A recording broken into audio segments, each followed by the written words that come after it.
उन निदान को निदान वंद नाम के आर्त ध्यान में भी रखा। आर्त ध्यान में व्यवस्था होती है कि आर्त का अर्थ होता है स्वयं पीड़ित होना, दुखी होना। और दुखी होकर के उस दुख मिटाने के लिए जो विषय भोग की आकांक्षा की जाती है उसको आर्त ध्यान निदान कहा जाता है। ये निदान नाम का आर्त ध्यान होता है। यहाँ प्रशस्त को इन्हें निदान में लिखा कि प्रशस्त निदान भी होता है। जैसे राग प्रशस्त और अप्रशस्त होता ऐसा निदान भी प्रशस्त होता है। यदि कोई ये भावना पाता है कि संयम की प्राप्ति के लिए मुझे वीर्यांतराय कर्म का विशिष्ट क्षयोपशम हो, विशिष्ट रूप से मेरे पास वज्रषभ नारा संगनन हो, शरीरगत दृढ़ता, वो शरीरगत दृढ़ता एक संगनन से आती है और दूसरा वीर्यांतराय कर्म के क्षयोपशम से आती है। उसके साथ में स्थिर नाम कर्म का उदय भी काम में आता है। लेकिन ये स्थिर नाम कर्म पुण्य प्रकृति है, तो इस पुण्य प्रकृति का बंध योगों की सरलता से और साधर्मियों के प्रति विसंवाद नहीं करने से ये स्थिर नाम कर्म का बंध होता है। क्योंकि योग वक्रता, ये योगों की कुटिलता और सधर्मी विसंवाद पाप प्रकृति का बंध कराता है। इसलिए छोटी छोटी सी बातों को लेकर के यदि उखड़ते हैं तो ये दूसरे को कुछ हो या ना हो, उस रुष्ट होने वाले व्यक्ति को पाप कर्म का बंध हो ही रहा है। ये आप समझें कि हमने इन पर क्रोध करके विजय पा ली। व्यक्ति पर विजय पा सकते हैं, लेकिन कर्म तो पाप का ही बनेगा। वर्तमान में वो व्यक्ति कुछ समय के लिए आपके अधीन हो सकता है, आपकी आज्ञा में हो सकता है, लेकिन अगले भाव में वो व्यक्ति सबल होकर के आपसे बदला लेगा। इसलिए योगों की कुटिलता से और साधर्मी जनों के विषमवाद से भविष्य में कोई सुखी नहीं हो सकता। वो हमेशा दुख का ही अनुभव करेगा, क्योंकि योगों की कुटिलता हमेशा पापाश्रय कराती है। शुभा पुण्यस्य शुभा पापस्य, ये तत्व सूत्र का सूत्र तो याद है ना। शुभ योग से पुण्य का आश्रय होता है, अशुभ योग से पाप कर्म का आश्रय होता है। अशुभ योग आप जितना करेंगे उतनी काल तक वो पाप प्रकृतियों का बंध उत्कृष्ट स्थिति के साथ रहेगा आपके साथ। इसलिए यदि आप इन परभोग संबंधी पापों से बचना चाहते हैं, कभी भी कोई प्रकार का तू मैं करने का प्रयास नहीं करो। साधर्मी विषमवाद यही होता कि अपने धार्मिक जनों से जिनका आपसे मिलता जुलता धर्म होता वो साधर्मी होता है। तुम जैन धर्म के उपासक हो और आपको छोड़कर जितने लोग उपासक हैं वे सब साधर्मी की कोटि में आते हैं। समाना धर्मा एषाम ते साधर्मी। समान धर्म जिनका होता है उनको साधर्मी कहते हैं, और जिनका धर्म समान नहीं होता उनको विधर्मी कहते हैं। विगता धर्मा यस्मात् विधर्मा, ये विधर्मी की कोटि में आते हैं।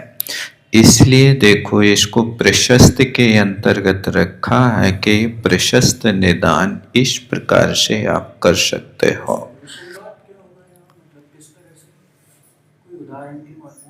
अरे भाई ये तो नोकझोंक रोज चलती रहती है, इसको समझाने की क्या बात। जानते नहीं विषमवाद क्या कहलाता। अपनी इच्छा के अनुकूल कार्य नहीं होने पर दूसरे को भला बुरा कहना, इसका नाम विषमवाद है।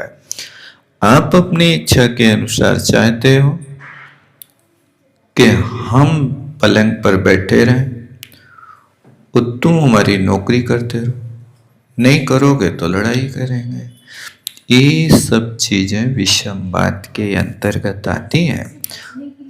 ये स्वयं सेवक बनो, आप किसी पर आदेश मत चलाओ। आपके परिवार में चाहे आपके छोटे हो या बड़े हो, किसी से अपेक्षा नहीं रखो, स्वयं सेवक बनो। आपको पानी पीना पी लो, स्वयं जाकर के। आपके कपड़े आपके परिवार के दूसरे लोग धोए, नहीं धोएंगे तो तुम्हारा माथा ठनक जाएगा। ये क्या है? आपके कमरे की झाड़ू कोई दूसरे लोग लगाए, क्या है? स्वयं सेवक बनो, विवेक होगा, दूसरे जीवों पर करुणा का भाव होगा, उस सामने वाले से प्रेम बना रहेगा। बस इतनी सी स्थिति है। इसलिए स्वयं सेवक बन करके अपनी क्रियाएं करो, और हो सके तो दूसरों की भी सेवा बिना अपेक्षा के करो। अपेक्षा नहीं रखो, हम आज तुम्हारी एक जोड़ी कपड़े धो रहे, कल तुम एक बाल्टी धोना हमारे, क्या अपेक्षा। ये तो व्यापार हो गया। आपने जैसे व्यापार में अधिक बड़ा चढ़ा करके हम काम करना चाहते हैं, वही अपेक्षा है कि हम तुम्हारी एक जोड़ी धोएंगे, तुम 10 जोड़ी धोना हो, फिर कल हम तुम्हारे 10 जोड़ी धोएंगे, तुम्हारे 20 जोड़ी धोना।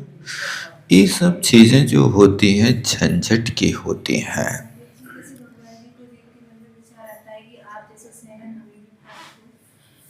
हाँ, ये प्रशस्त निदान की कोटि में आता है।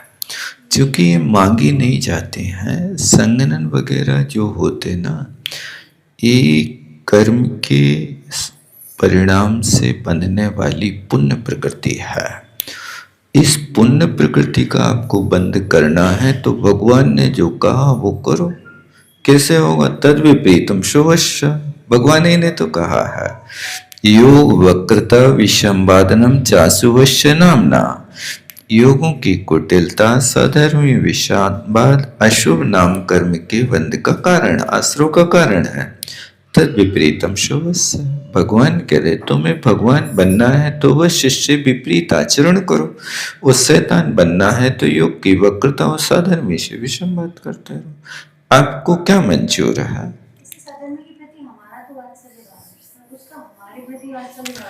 ये कैसे जाना आपने? देखो, कभी कभी गूढ़ वात्सल्य भी होता है। माँ का बेटा के प्रति वात्सल्य होता कि नहीं होता? पक्का है। और वो ही माँ अपने बेटे को कहती नाश का मिट्टा कब मर जाए, ये हो जाए, कहती है ना। ये क्या है? यहां तक कह रही कब मर जाए, कब इससे संबंध छूट जाए। ये वात्सल्य गूढ़ वात्सल्य है। वो अभी तो कह रही कि मर जाए, नाश का मिटा है, लेकिन आधा घंटा स्कूल से लेट आए तो तिल मिला जाएगा। क्यों नहीं आए अभी तक, कहाँ रुक गया? ये कुछ चीजें ऐसी होती हैं जो अंतरंग में होती हैं, लेकिन बाहर में वेश बदलना पड़ता है। वो बाहर का वेश बदलता है तो फिर उसके बाद में उसका अभिप्राय उसके साथ जुड़ा होता है। आप कैसे समझ रहे कि आप हम सामने वाले को वात्सल्य कर रहे हो, सामने वाला कुछ नहीं कर रहा है? ऐसा मत समझिए, अभी उसको पूर्ण संतुष्टि नहीं हुई है। जिस दिन पूर्ण संतुष्टि होगी उस दिन वो आपके वात्सल्य को स्वीकार करना प्रारंभ कर देगा। आज भी कर रहा है, लेकिन आज आंख नहीं मिला रहा है, वो अभी उखड़ा है। अभी उसको पूर्ण रूप से आप संतुष्ट करिए कि गलती कहाँ थी और कहाँ पर इनको चोट लगी है, उस चोट को ठीक करो। बाहर को नहीं, आपकी कसेड़ी में यदि पटका पड़ जाए, कसेड़ी होती है, आज तो पटका पड़कने की कोई बात ही नहीं है, कसेड़ी ही नहीं होंगी शायद। आप तो आजकल आपके उपयोग नहीं होता ना। अब वो कसेड़ी में पटका पड़ा है तो आप चोट कहाँ मारोगे? अंदर के बाहर? देखो, वो अंदर चोट मारोगे तो शम हो जाएगा, और बाहर से मारोगे तो और गहरी चोट हो जाएगी। ये आपका साधर्मी आपसे यदि प्रेम नहीं रख रहा है, ये दिखावटी है कि वास्तविक है, इसको भी पढ़ने की कोशिश करो। आपसे नहीं बोल रहा, लेकिन आपके विषय में चिंता तो रख रहा। रोटी खाई कि नहीं खाई तुमने, ये ध्यान तो रख रहा है। इस परिस्थिति में आप अंदर से सुधार अपने भीतर करो कि हमारी इस चर्या से इनको चोट लगी है। अब वो अपने अंदर सुधार करो कि उसका मन समान हो जाए, ये कोशिश करना चाहिए। और कई बार कई लोगों की आदतें ऐसी होती हैं जो एक शक करने वाले होते हैं। कोई व्यक्ति किसी को देख करके हंस रहा और वो व्यक्ति आपके प्रति यदि उपेक्षित है, तो आप देखते हो तो लगता हमें देख के हंस रहा है। ऐसा क्या सोच रहे हो? ये जहां शक होती है ना, उसकी कोई दवाई नहीं होती है। बस एक ही दवाई है कि उसकी आप उपेक्षा कर लो। हमारे ऊपर नहीं हंस सकता ये व्यक्ति, हंसेगा तो कोई दूसरे कारणों से हंसेगा। इस तरह से यहाँ पर ये अपने जीवन में स्वयं इस प्रकार से विचार करना चाहिए, उस अप्रशस्त निदान से बचने की कोशिश करना चाहिए, अप्रशस्त वातावरण से बचने की कोशिश करना चाहिए। और इसके अलावा ये साधर्मियों के प्रति जो इस प्रकार का व्यवहार होता है, जब तक वो व्यवहार दुर्व्यवहार होगा तब तक कंटिन्यूअस वो प्रकृति का बंध होता रहेगा, उसका बंध नहीं रुकेगा। क्योंकि जितनी कषाएं हैं वे सब ध्रुवबंधी है। अब तुम किस कषाय को लेकर के, मान को लेके या लोभ को लेके, आप जब तक उसके साथ ये बुरे भाव करके रखे हैं, अब वो आपके साथ नहीं भी रह रहा है, अलग भी हो गया, दूर देश भी चला गया, तो इसके बाद भी वो कषाय ध्रुवबंदी है। एनी टाइम आपका बंद हो रहा है। जैसे बैंक में रुपया जमा किया है, अब जिस दिन से जमा किया है जब तक नहीं निकालोगे तब तक आपको ब्याज मिलेगा। रात का के दिन का 24 घंटे का। छुट्टी के दिनों का भी कि नहीं?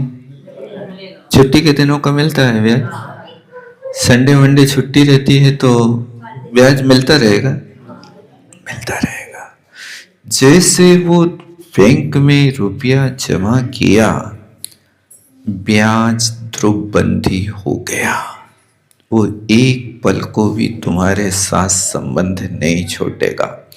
अब वो ब्याज ध्रुवबंदी होकर के भी मंद स्थिति वाला के उत्कृष्ट स्थिति वाला दृढ़ संकल्प करके एफडी बनाई है तो तीव्र स्थिति वाला बनेगा वो। और यदि आपने सेविंग में किया है तो फिर मंद स्थिति को लेकर के चलेगा। इसी तरह तुमने बेर ध्रुवबंदी के साथ में उत्कृष्ट स्थिति संकल्प किया है, मैं मर जाऊंगा शकल नहीं देखूंगा, मैं कहीं भी दुनिया में रहूं तुम्हारे मरने पर मैं स्नान भी नहीं करूंगा। तुम परिवार के होकर के भी अब तुम्हारी जो भी दशा हो हम कभी एक आंसू नहीं बहाएंगे। ऐसा जहां संकल्प रूपी एफडी बन गई, उसके लिए तीव्र स्थिति बंद चालू रहेगी जब तक आप स्वयं नहीं झुकेंगे तब तक। और जब आपके अंदर झुकना आया तो झुकना क्या है? धर्म है, मार्दो धर्म है। और मार्दो धर्म प्रवेश करेगा तो ध्रुवबंदी स्थिति को ढीला करेगा। इसलिए संकल्प नहीं करो कि मैं कभी नहीं बोलूंगा, कभी नहीं देखूंगा, कभी तुम्हारी पट्टी नहीं चढ़ूंगा, कभी तुमसे संबंध नहीं रखूंगा। एक घोर पाप कर्म के आश्रय संख्यात असंख्यात अनंत भवों तक ये पीछा नहीं छोड़ेंगे। किसी भी व्यक्ति के साथ आप कर लो, ये मत सोचना कि पति पत्नी में झगड़ा हो गया तो वो तो चलता रहता। जितनी बार भी आपने झगड़ा एक दिन में किया, भले ही 1 घंटे बाद बोलने लगे, वो फाइल जमा हो गई आपकी।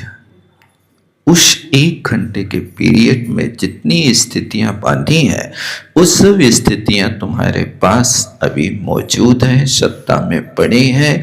जैसे आपके मोबाइल का मेमोरी कार्ड कभी खत्म नहीं होता। खत्म होता क्या? नहीं। उसमें इतनी सी एक डिब्बी में कितनी दुनिया की चीजें भरी है, वो चीज जैसे कभी उससे खत्म नहीं होती, इसी तरह यहाँ पर बैर के राग के परिणाम खत्म नहीं होते। इसलिए सभी कषायों को उन्हें सिर्फ 9 कषाय में भय और जुगुप्सा को तो ध्रुवबंदी रखा, शेष को नहीं रखा। लेकिन 16 कषाय और मिथ्यात्व, ये यदि आत्मा के साथ लगा है तो ध्रुवबंदी है। ध्रुव तो जानते ना, स्थायी शाश्वत बंध चल रहा है, उससे तब तक छुटकारा नहीं मिलेगा जब तक आप आगे के गुण स्थानों को नहीं प्राप्त करेंगे। ये स्थिति होती है। इसलिए इन सब चीजों में हम जो सोचते हैं कि हमने तुम्हें हरा के विजय प्राप्त कर ली, भैया कितने कर्म बांधे हैं तुमने, तो अभी 1 घंटे के लिए हराया है, अनंत भवों तक वो तुम्हें पछाड़ेगा। तब पता चलेगा कि कब करे हमने ऐसे कर्म, कब करे ऐसे कर्म। ये आप चिल्लाते रहोगे, कोई इसका उत्तर नहीं देगा। ये कर्म इस समय किए थे, वो आज भोगना पड़ रहा है। इसलिए मानव पर्याय दुर्लभता से मिली है, सुलभता से नहीं गमाओ। कुछ ना कुछ अपने हित के लिए करने की कोशिश करो, अन्यथा तो एक एक पल, एक श्वास लेते ही पौन सेकंड की जिंदगी बीत रही है। आपने एक दिन रात व्यतीत कर दिए, आपके 30 मुहूर्त की जिंदगी समाप्त हो गई। ये 30 मुहूर्त आपके जीवन से गुजर गए। इसलिए जैन आगम एक समय की बात करता है, दिन की महीनों की बात तो वो सब खाते में डाल देता है। एक समय में ऐसा होता है। इस बात को यहाँ कहा, इसलिए याद रखना हमेशा। योग वक्रता विषमवादनम चाशुभस्य नामना। ये पाप आश्रव करना तो कुटिलता करना। छोटी छोटी सी चीजों में कुटिलता कर लेते हैं। पैसे मौजूद हैं आपके पास, विपत्ति में पड़े आपके भाई बेटे पति ने पूछा पैसे दे दो, कुछ है तुम्हारे पास, हम बहुत संकट में। तुम्हारी कसम जहर खावे पैसा नहीं है, मर है तो वो मर है। तुम्हारी कसम, अपनी कसम नहीं खाए। तुम्हारी कसम को अर्थ क्या है? तुम्हारा झूठ उसके प्राण ले रहा है।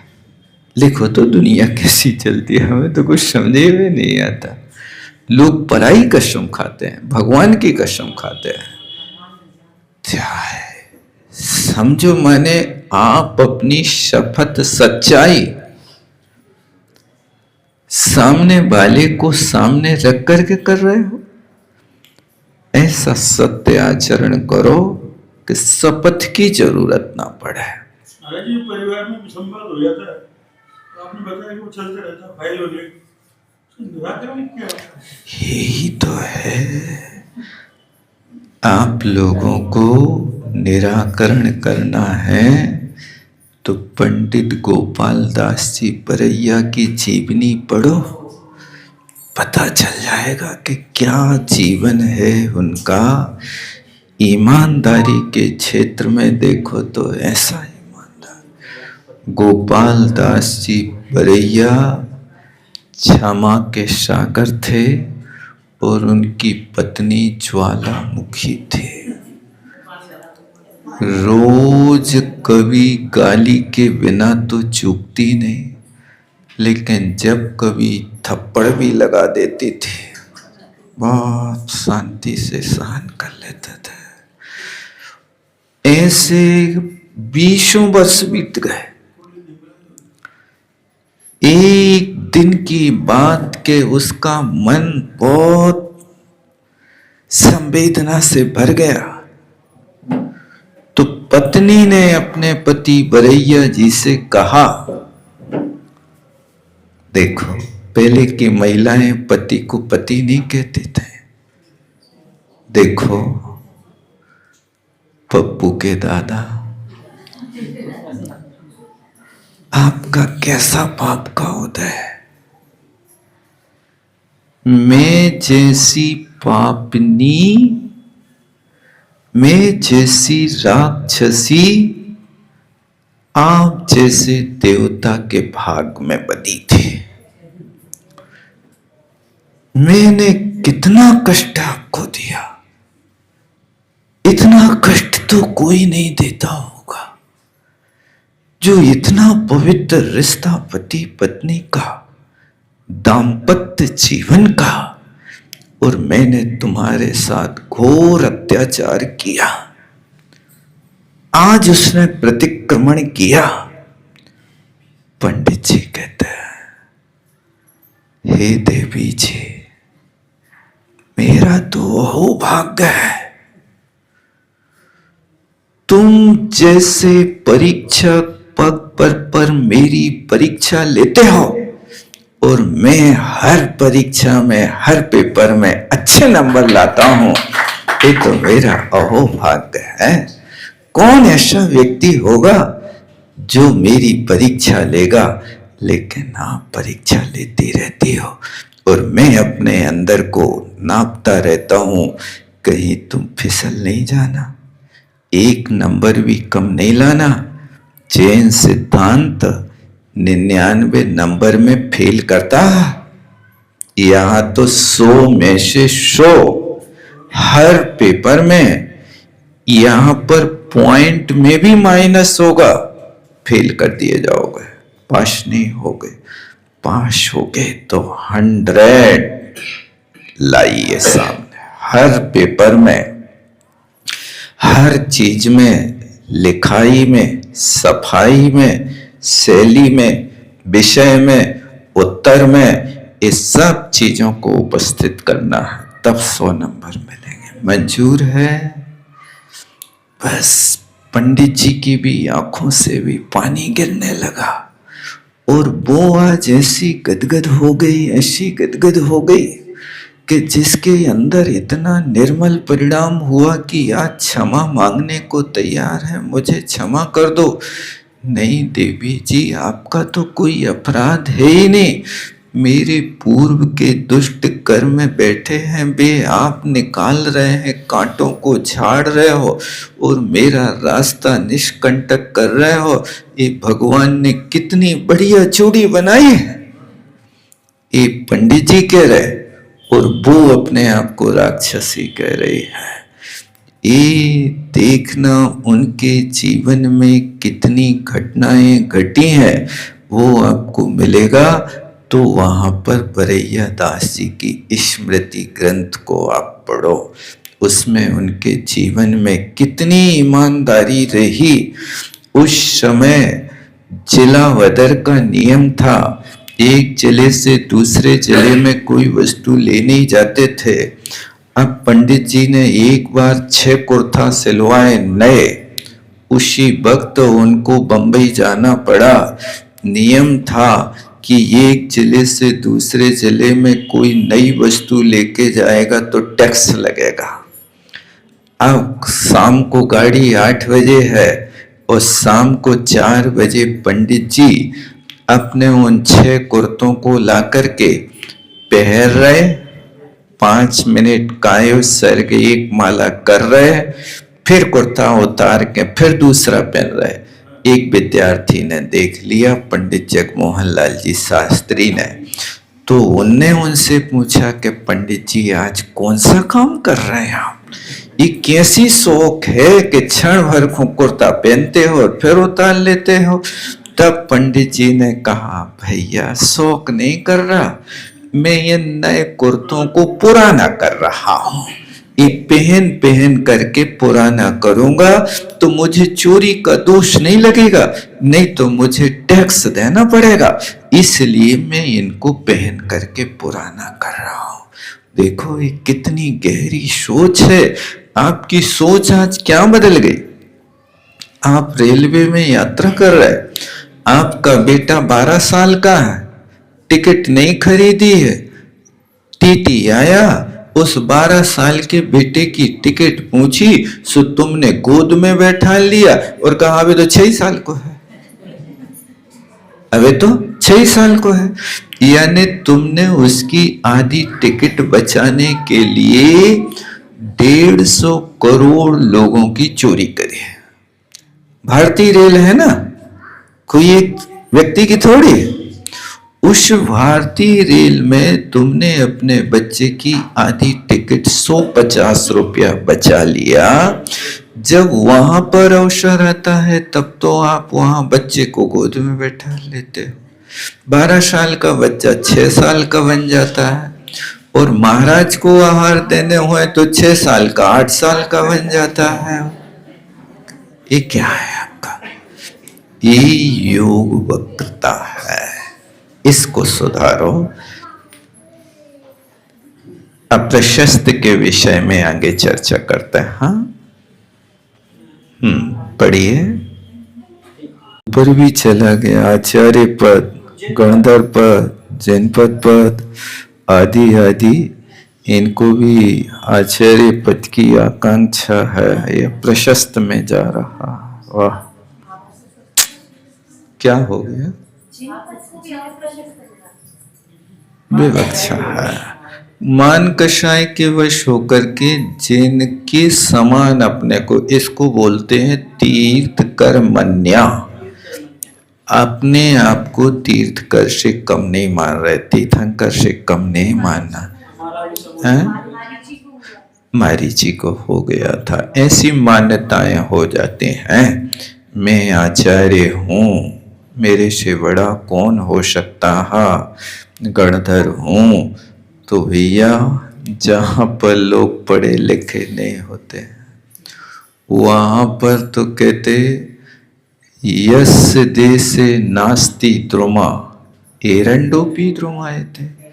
जहां जिस देश में वृक्ष नहीं होते वहां तो एरंड का वृक्ष वो ही अपने आप में वृक्ष कहलाने लगता है। इसी तरह जहां विद्वान नहीं होते हैं वहां तो वैसे दशा होती है कि एक आध लाल भुजक्कड़ जैसे लाल भुजक्कड़ भूज के और न भूझे कोय, पैर में चक्की बांध के हिरना ने कूदो हुए। ऐसी दशा के वहां से निकले। सुबह सुबह लोगों ने देखा रात में उस रेत के ऊपर से हाथी निकल गया। अब उनने कभी अपने जीवन में हाथी तो देखा नहीं। अब वहां से निकले, रेत पे पैर पड़े, ये गाय के पैर है, गाय के पैर है। अब कोई नहीं जान सका, सो लाल भुजक्कड़ आ गए। अब लाल भुजक्कड़ से पूछी तुम बताओ भैया, तो उन्होंने ऐसा उत्तर दे दिया कि पैर में चक्की बांध के हिरना ने कूदो हुए। कहीं पैर में उन्हें चक्की बांध ली हो और वो कूदा हो, इसके बाद ये निशान बन गए हो। ये अपने आप को सबसे बड़ा मान लेता है। वशिष्ठ को तापसी बनाया है। हरिवंश पुराण में उनने यहाँ पर इस व्यक्ति को माशोपवासी मुनि बनाया है। हरिवंश पुराण का कथन अलग है और इनने वशिष्ठ नाम का तापसी बनाया है। उस तापसी ने निदान कर लिया था। तो उस समय अपने यहाँ भी जैन शास्त्र से जुड़ा हुआ हरिवंश पुराण में उनने ऐसा कथन किया। बहुत अच्छा। अब भोग निदान कर।